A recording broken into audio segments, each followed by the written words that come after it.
Ya Allah abin ƙauna annabin Allah abin ƙauna shi lebura ba abin ƙauna.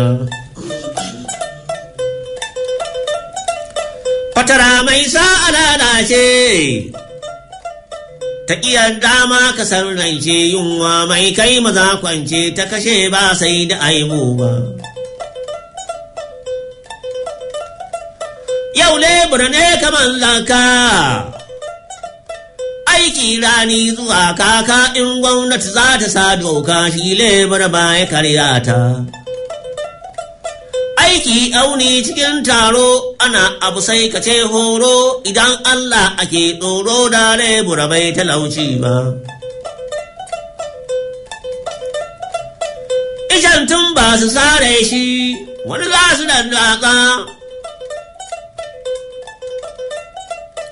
su tara ƙasa su kwashe ta mutu ba za ta motsa ba in lebura bai yi aiki ba.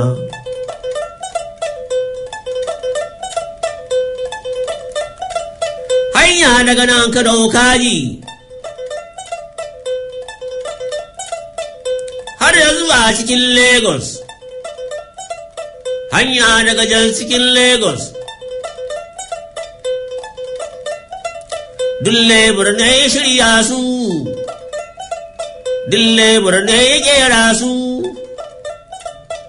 sun hanyar su kare ta wani lebur bai da ko riga, wani bai da ko wando, wani babu takalmi, wani bai da ko mata, wani bai da ko hula amma ba zai ji ciwo ba.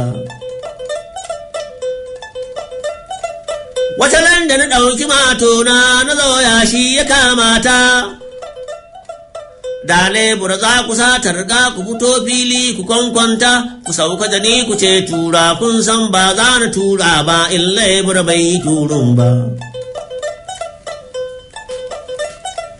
Jirgin ruwa in ya zo can waf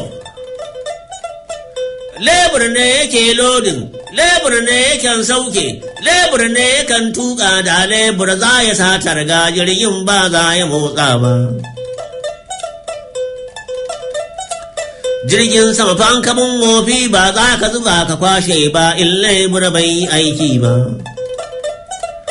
Ai ga wani yayi gidan kwano ina kwari yana gama in kai magana ikyale ka,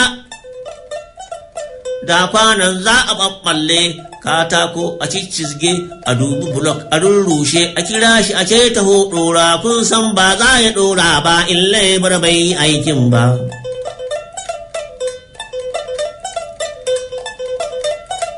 Shin lebur ko wani ne aikin da ike na lada ne ba dan ƙarfin bature ba.